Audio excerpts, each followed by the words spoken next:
평안하십니까 성도 여러분. 오늘은 욥기 1장 1절부터 12절을 온전한 자의 까닭 없는 고난이라는 제목으로 묵상하겠습니다. 첫 시간이며 욥의 이야기를 우리가 이미 어느 정도 알고 있기 때문에 오늘은 전체 주제를 주로 살피고 간단하게만 본문을 다루겠습니다. 앞으로 약 한 달 반 동안 욥기를 집중적으로 묵상할 텐데요. 고난이 우리 자신에게 엄습할 때 그것을 어떻게 마주해야 할지, 그리고 다른 이들이 겪는 고난을 볼 때 어떻게 그들을 위로해야 할지 깊이 생각해 보는 시간이 되었으면 합니다. 욥기는 총 42장으로 구성된 매우 방대하며 문학적으로도 아주 뛰어난 작품입니다. 맨 앞에 1, 2장과 맨 뒤에 42장은 산문체로 되어 있는 반면 중간에 3장에서 41장까지는 욥과 그의 세 친구, 그리고 하나님과의 대화, 그리고 엘리후의 연설 등이 운문체로 다채롭게 등장하는데요. 특별히 욥과 그의 세 친구와의 대화는 마치 법정에서의 검사와 변호사의 변론을 방문할 정도로 긴장감이 흐르고 치열한 최고의 현자들 간의 토론이라고 할 수 있습니다. 따라서 독일의 게오르그 포레라는 분은 욥기를 단테의 작품과 괴테의 파우스트에 비견될 정도로 세계 문학의 가장 중요한 작품 중 하나라고 극찬했습니다. 또한 그 유명한 레미제라블의 저자인 프랑스의 빅토르 위고는 욥기를 일컬어 인간 정신의 가장 위대한 걸작이라고 표현하기도 했습니다. 빅토르 위고의 표현은 단지 문학적 완성도뿐만 아니라 그 내용에 있어 욥기가 인류에게 커다란 교훈을 제공한다는 것을 암시하는데요. 일찍이 신약성경 야고보서는 욥을 인내의 최고의 표본으로 묘사합니다. 야고보서 5장 11절입니다. 보라, 인내하는 자를 우리가 복되다 하나니 너희는 욥의 인내를 들었고. 또한 에스겔서 14장 14절은 가장 의로운 구약의 세 인물 중 한 명으로 욥을 거론합니다. 비록 노아, 다니엘, 욥 이 세 사람이 거기에 있을지라도 그들은 자기의 공의로 자기의 생명만 건지리라. 이제 욥기의 전체 주제를 맨 앞부분의 하나인 2장의 서원과 맨 뒤인 42장의 종언을 중심으로 살펴보도록 하겠습니다. 2장 3절을 보면 하나님은 욥이 온전한 사람이며 어떤 특정한 잘못을 범해서가 아니라 까닭 없이 욥에게 고난을 주셨다고 말씀합니다. 2장 3절입니다. 여호와께서 사탄에게 이르시되 내가 내 종 욥을 주의하여 보았느냐. 그와 같이 온전하고 정직하여 하나님을 경외하며 악에서 떠난 자가 없느니라. 내가 나를 충동하여 까닭 없이 그를 치게 하여서도 그가 여전히 자기의 온전함을 굳게 지켰느니라.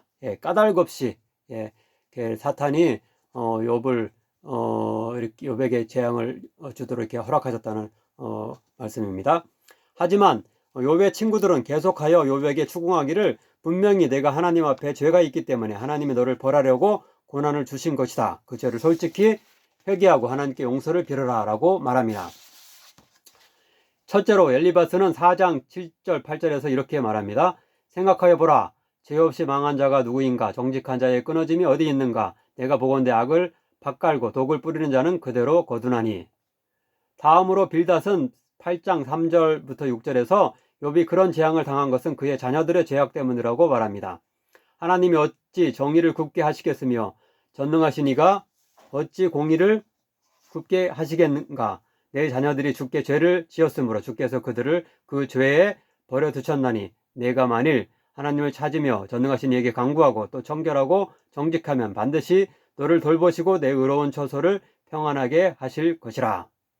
욥의 자녀들이 죽은 것은 그 자녀들의 죄 때문이라고 여기서 이렇게 아픈 그런 이야기들을 하고 있는 것입니다.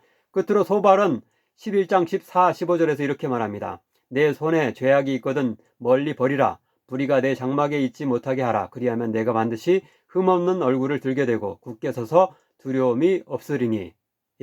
욥에게 마치 이렇게 잘못이 있는 것을 자기가 다 아는 것처럼 이렇게 함부로 말하고 있는 것입니다. 하나님은 욥에게 죄가 없다고 하시는데 욥의 친구들은 기어코 욥과 그의 자녀들에게 어떤 죄가 있기 때문에 재앙과 고난을 당한 것이라고 윽박지르며 회개할 것을 종용하고 있는 것입니다. 그러나 결론부인 42장을 보면 하나님은 욥의 손을 드시며 욥의 말이 옳고 그들의 말이 틀렸다고 판정하시고 욥에게 회개를 촉구한 그의 친구들이 욥에게 잘못을 한 것이므로 속죄의 번제를 드리라고 명령합니다. 42장 7절 8절입니다. 여호와께서 대만 사람 엘리바스에게 이르시되 내가 너와 내 두 친구에게 노하나니 이는 너희가 나를 가리켜 말한 것이 내 종 욥의 말같이 옳지 못함이니라. 그런즉 너희는 수소 7과 순양 7을 가지고 내 종 욥에게 가서 너희를 위하여 번제를 드리라. 내 종 욥이 너희를 위하여 기도할 것인즉 내가 그를 기쁘게 받으리니. 이렇게 욥기의 전체 주제는 하나님은 인과 응보 또는 권선징악의 원리에 의해서만 우리를 다스리는 것이 아니라 우리 인간이 다 이해할 수 없는 하나님의 절대적 주권에 의해서 특별한 이유 없이 우리를 심판하시며 우리에게 고난을 주시기도 한다는 사실이라고 말할 수 있습니다. 온전하고 정직하며 의로운 욥이 아무런 잘못도 하지 않았지만 온 재물을 잃고 모든 자녀가 죽으며 자신도 심각한 질병에 걸리는 고난을 당한 것처럼 오늘날에도 특별한 죄를 저지르지 않았는데도 무고하게 고통을 받고 죽는 자들이 있다는 뜻입니다. 예를 들어서 작년 헬로윈 축제 때 이태원에서 150여 명의 생명이 압살을 당했는데요. 어떤 기독교인들은 그들이 미신을 믿는 행사에 참여해서 하나님께 벌을 받은 것이 아니냐 이렇게 하면서 우리 젊은이들이 이런 잘못된 문화에 오염되지 않도록 우리 교회들이 더 많이 기도해야 한다라는 반응을 내놓았습니다. 마치 자신이 하나님이 되어 그 희생자들의 죄가 무엇인지를 아는 듯한 교만한 태도일 수 있습니다. 실제로 그들 중 몇 명이나 미신을 섬기기 위해서 그곳에 갔겠습니까? 그냥 친구들과 어울리며 놀기 위해 간 것이지 아무런 종교적 의미도 없었을 것입니다. 진짜 잘못은 아무런 안전 대책도 하지 않은 공권력에게 더 있다고 할 수 있는데요. 무고한 희생자에게 책임을 돌려 그들을 두 번 죽이는 무자비한 행위를 일부 기독교인들이 하는 모습은 참담하기까지 합니다. 욥의 세 친구가 했던 똑같은 잘못을 하고 있다고 볼 수 있습니다. 아무쪼록 우리는 고난을 당한 자나 그 유족에게 어떤 죄나 책임을 묻고 설교를 하려드는 것이 아니라 그냥 조용히 곁에 있으며 함께 울어주고 공감해 줄 줄 아는 참된 기독교인들이 되어야 할 것입니다. 오늘 본문 1절부터 5절은 우리가 오바댜서에서 보았듯이 현자들이 많았던 에돔의 우스 땅에 아마도 이방인이었던 욥이 이스라엘 사람들보다 더 훌륭한 신앙인이었고 하나님의 큰 축복을 받았음을 묘사합니다. 에레미야 예가 4장 21절은 우스 땅을 에돔과 병행시키면서 그곳에 있었음을 가리킨다고 할 수 있습니다. 우스 땅에 사는 딸 에돔아 즐거워하며 기뻐하라. 여기 우스 땅과 에돔을 이렇게 등치시키면서 이렇게 그걸 병행하고 있는 것을 볼 수 있습니다. 그런데 본문 후반부인 6절부터 12절을 보면 하나님과 천사들과의 천상회의에 사탄이 갑자기 끼어들어서 욥을 칭찬하시는 하나님에게 만약 그의 소유물 곧 엄청나게 많은 양과 소와 낙타와 나귀 그리고 종들 또한 10명의 자녀들을 빼앗아 가시면 욥이 하나님을 부정하고 욕할 것이라고 장담합니다. 그러자 하나님은 사탄에게 그렇게 할 것을 허락하십니다. 따라서 1장의 본문 뒷부분에서 실제로 욥에게 그 모든 것을 상실하는 고난이 닥치는데요. 그럼에도 불구하고 욥은 신앙을 잃지 않고 20절부터 22절에서 이렇게 반응합니다. 욥이 일어나 겉옷을 찢고 머리털을 밀고 땅에 엎드려 예배하며 이르되 내가 모태에서 알몸으로 나와 싸운즉 또한 알몸이 그리로 돌아가리라. 주신 이도 여호와시오 거두신 이도 여호와이시오니 여호와 이름이 찬송을 받을지니이다 하고 이 모든 일에 욥이 범죄하지 아니하고 하나님을 향하여 원망하지 아니하니라. 참으로 놀라운 믿음의 모습입니다. 아무쪼록 우리도 고난을 당할 때 이런 의연한 태도를 잃지 않는 자들이 될 수 있기를 간절히 바랍니다. 기도하겠습니다.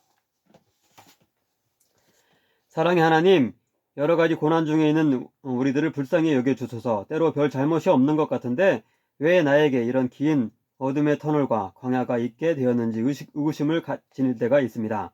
하지만 욥처럼 하나님에 대한 신뢰를 결코 놓치는 자가 되지 않게 하소서. 하나님의 선한 인도하심에 모든 것을 맡길 수 있는 성숙한 신앙인 되게 하소서. 또한 욥의 친구들을 반면교사 삼아서 고난당한 우리의 이웃을 진심으로 위로할 수 있는 자 되게 하소서. 은근하게 그들의 잘못을 지적하며 책임을 묻는 교만한 가운데 있지 않게 하소서. 고난당한 자들에 대한 하나님의 회복하심을 기도하며 묵묵히 그들 곁을 지키며 함께 울어줄 수 있게 하소서. 예수님의 이름으로 기도하옵나이다. 아멘.